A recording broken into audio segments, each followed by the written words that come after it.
Halo, assalamualaikum warahmatullahi wabarakatuh. Penyakit hepatitis ya merupakan penyakit yang lumayan banyak ya kasusnya, jadi perlu mengetahui bagaimana cara mencegahnya.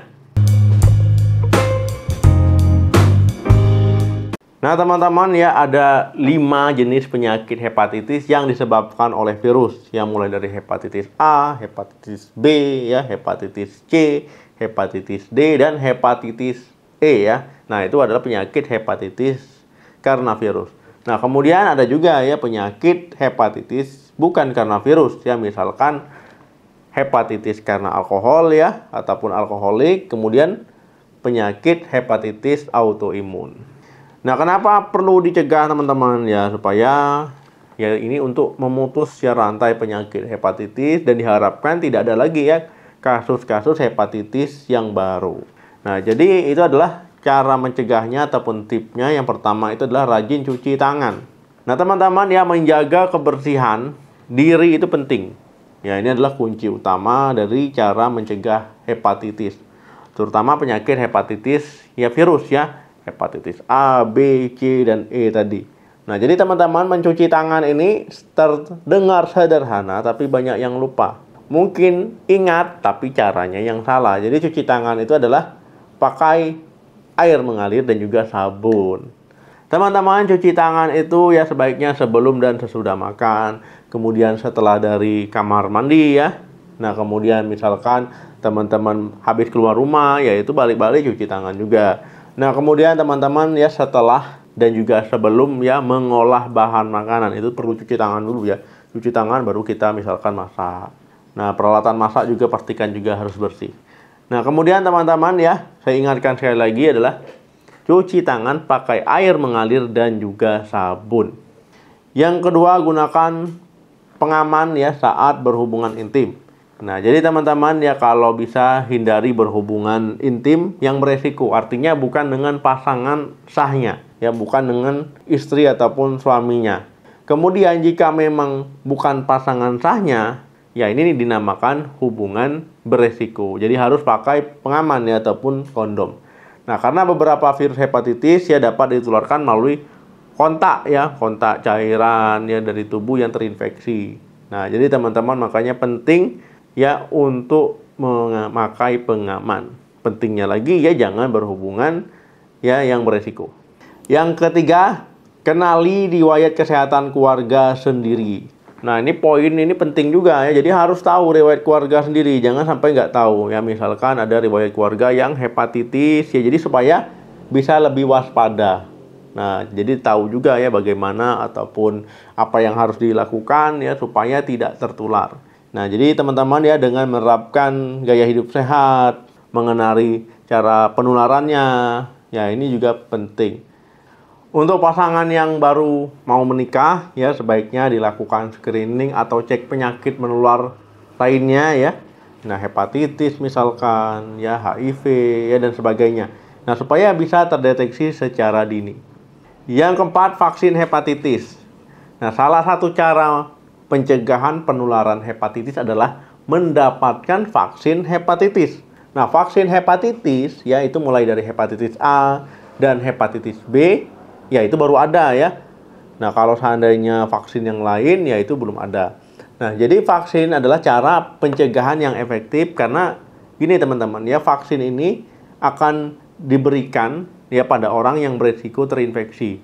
Nah, kemudian teman-teman ya, ketika divaksin ya nanti itu untuk merangsang ya ataupun untuk membuat antibodi. Nah, antibodi ini ya nantinya berperan dalam melawan virus hepatitis bila sewaktu-waktu masuk ke dalam tubuh. Nah, jadi seperti ya persiapan. Yang kelima, waspadai jarum suntik. Nah, misalkan ya teman-teman bekerja sebagai petugas kesehatan yang berkontak langsung dengan penderita hepatitis, ya harus hati-hati. Nah, jangan sampai teman-teman tertusuk bekas penderita ya jarum suntiknya. Nah, kemudian perlu APD yang baik ya.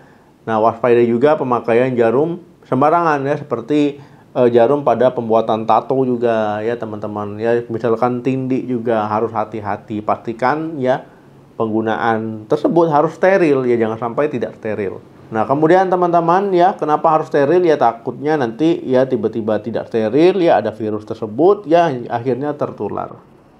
Nah, kemudian juga untuk penggunaan obat-obatan terlarang yang menggunakan jarum suntik ya sebaiknya jangan menggunakan ya, karena memang ya teman-teman sebaiknya tidak, karena berbahaya untuk kesehatan juga. Nah, yang keenam itu tidak berbagi alat pribadi. Nah, teman-teman ya jangan berbagi alat pribadi, misalkan ya sikat gigi, alat cukur misalkan ya, kemudian juga pisau cukur, ya gunting kuku ya, ataupun alat pribadi lainnya. Nah, ini bisa meningkatkan risiko ya kena hepatitis. Nah, terkadang pasien hepatitis ini tidak menunjukkan gejala hepatitis. Ya, ada kemungkinan ya virus tadi masuk ke dalam tubuh sehingga berisiko terjangkit hepatitis. Nah, jadi teman-teman sebaiknya usahakan untuk menggunakan barang sendiri, jangan berbagi. Yang ketujuh, kebersihan makanan dan minuman. Nah, teman-teman ya, makanan maupun minuman yang terkontaminasi virus ini dapat menjadi rute penularan hepatitis ya, karena ada salah satu jenis hepatitis ini bisa menular lewat makanan ataupun minuman yang terkontaminasi ya, misalkan A ya maupun hepatitis E ya. Misalkan teman-teman ya suka mengkonsumsi makanan yang mentah-mentah ya, ini hati-hati ya karena beresiko. Nah, kemudian ya teman-teman juga kalau seandainya mengkonsumsi makanan ya sebaiknya ya saat pengolahannya itu benar-benar harus dimasak sampai matang. Kemudian minuman juga ya, minum air putih misalkan dimasak sampai benar-benar matang ya, jangan sampai tidak dimasak matang. Kedelapan, menjaga kesehatan hati ataupun liver. Nah, cara mencegah penularan hepatitis juga harus dibarengi ya dengan teman-teman menjaga kesehatan hatinya. Ya, misalkan teman-teman jangan merokok, ya kemudian jangan mengkonsumsi alkohol ya, karena konsumsi alkohol berlebihan ya ini bisa merusak hati, akhirnya bisa memicu hepatitis ya non virus. Nah, jadi teman-teman ya jangan merokok tadi, jangan minum alkohol ya Pak, sebaiknya ya dihentikan mulai sekarang. Kemudian teman-teman ya kalau konsumsi suplemen ataupun zat besi ya jangan sampai berlebihan ya, sesuaikan dengan dosisnya. Ya misalkan teman-teman konsumsi vitamin A ya jangan berlebihan. Nah, berhati-hati juga menggunakan suplemen herbal ya, harus sesuai dengan dosis ya, jangan sampai berlebihan. Ya, kemudian menjaga berat badan ideal ya, kalau seandainya obesitas diturunkan dengan cara yang sehat. Nah, itu tadi teman-teman ya cara gimana mencegah supaya tidak mengalami hepatitis. Mungkin kalau teman-teman ada masukan ataupun saran ataupun tambahan tips mencegah yang mungkin bisa teman-teman bagikan, silakan tulis di kolom komentar. Terima kasih yang sudah nonton sampai habis ya, jangan lupa di like, di share, subscribe channel ini. Sampai ketemu lagi, salam sehat, sampai jumpa.